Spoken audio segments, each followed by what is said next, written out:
Welcome back to News 46. The Desert View Hospital Back to School Health Fair was held on Saturday. Businesses donated hundreds of supply-filled backpacks for students. There were all sorts of services provided and vendor booths. We caught up with Kim Johnson with Nye Communities Coalition to get all the details. The event, of course, is the Back to School Fair, and it is an annual event. It is always held here in the recent years at the Desert View Hospital, and it's a coordinated effort between Desert View Hospital and Nye Communities Coalition. Obviously, we have many people who contribute to make this a productive event. It takes a lot of people, a lot of committed agencies and individuals, a lot of people who are passionate. Here's what the people are passionate about. They want to make sure that all of the students in the Nye County School District start out their school year on their best foot. That would include having school supplies and a nice backpack for them, which would be grade and age appropriate. And then in addition to that, which I think is phenomenal, is that students could come here today and they could have dental screenings, they could have sports physicals, they could have eye exams, they could have immunizations updated. We could figure out if they are in need of any immunizations or vaccinations that they might be due for. It was really a one-stop shopping event to get ready medically and for school supply. And again, it could not have happened without a huge community joint effort. So I would like to say many thanks to all of the tremendous vendors who were here, contributed their time and information, and a lot of them had some great prizes and fun things for the kids and their folks to have. I would like to extend a great compliment to Desert View Hospital. It could not happen without them doing it. They've been a huge partner, a great partner, as has this entire community. So I want to say to Pahrump and all of the neighboring communities, thank you, because it's you who makes this work. This event keeps getting better and better and bigger every year. The feedback I have received is that this event is the best that it's ever been. The flow to have the people come in and the access to the services inside and on the outside is tremendous. And people are already saying, I can't wait to come back next year. That includes the students and their families. It includes the vendors who are here. It includes all of the volunteers that told me, I can't wait, I'm on board, sign me up already. So I think that is a true testament to the success of this. But it takes everyone in the community. Pahrump is well known for that, and this is evidence of it one more time. And now here's Ron Chase with this week's auction news. This segment is sponsored by Nevada Public Auction. Big auction this Thursday. We still start at 5:30 like usual, but there's no coins this Thursday. So we're starting at 5:30 as always, but no coins, right into all the collectibles, antiques, furniture. I think we have like 75 pieces of jewelry this Thursday night. So just lots and lots of nice jewelry. You guys seem packed.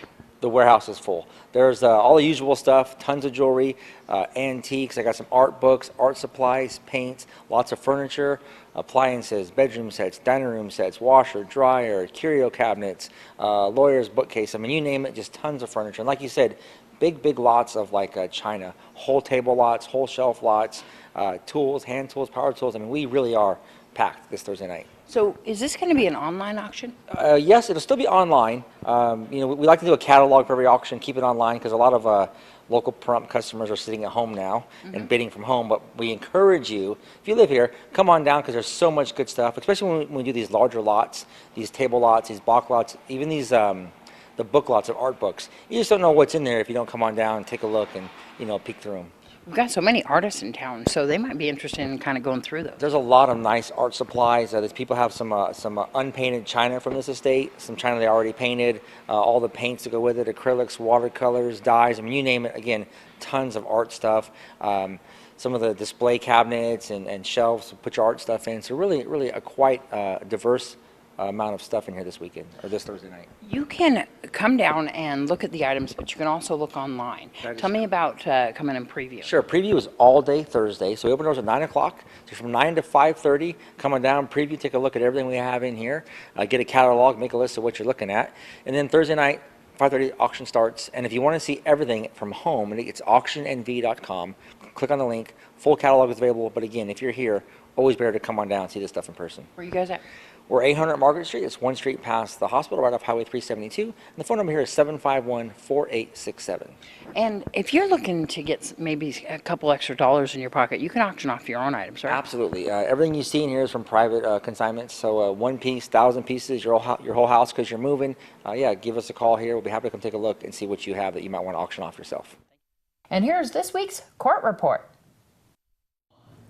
In this week's court report, the man police briefly searched for and arrested after he allegedly fired shots at a local wedding reception on Effinger Street appeared in court Thursday for what was scheduled to be a preliminary hearing. However, Angel Moraz-Salcido signed an unconditional waiver of a preliminary hearing and accepted an offer by the state. Moraz-Salcido allegedly shot two people, one in the head, the other in the foot. Fortunately, both victims were responsive when they were hospitalized. Moraz-Salcido originally faced a list of charges, including attempted murder, but during Thursday's proceedings, the 49-year-old shooting suspect accepted a plea deal and pleaded guilty to two charges: battery with use of a deadly weapon and mayhem with use of a deadly weapon.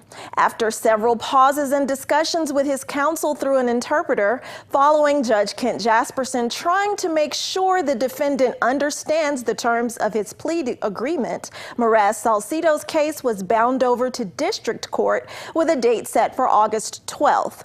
Judge Jasperson told the defendant, "That is where your future will be decided." After the court observed, the suspect was worried about the right to defend himself. Moraz-Salcido remains in custody with bail previously set at $717,500. The Pahrump woman arrested last Wednesday after the Secretary of State's office filed a criminal complaint against her for multiple counts of election violations, had her arraignment, and was OR released the very next day.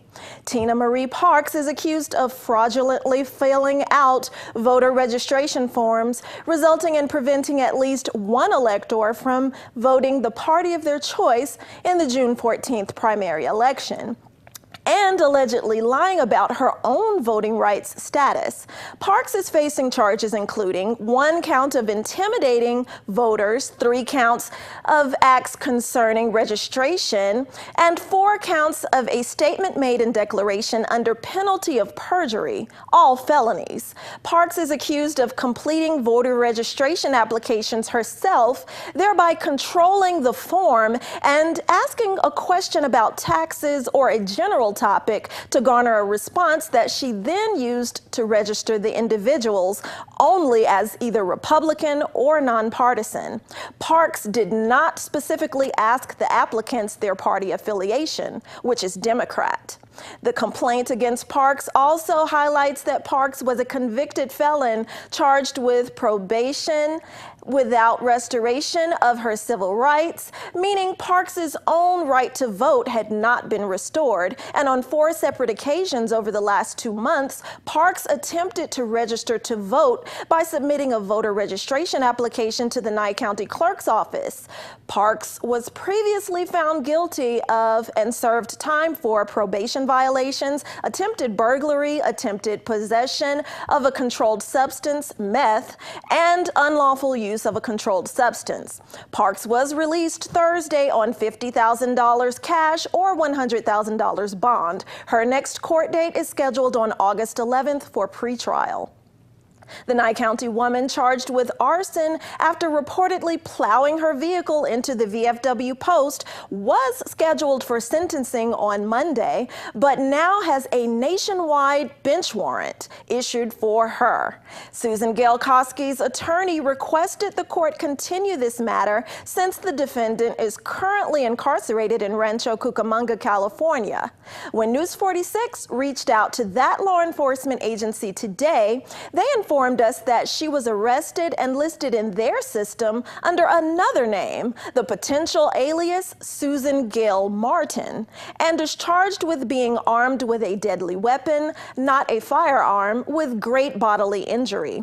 Koski, or Martin's, court date there is on August 4th. That arrest came after an oral motion for Koski's OR release here, which was granted by a local court.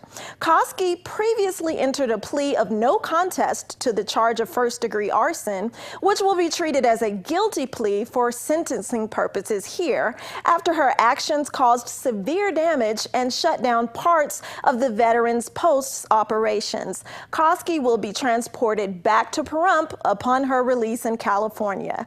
This has been your court report. I'm Eunette Gentry for News 46. More local news after the break.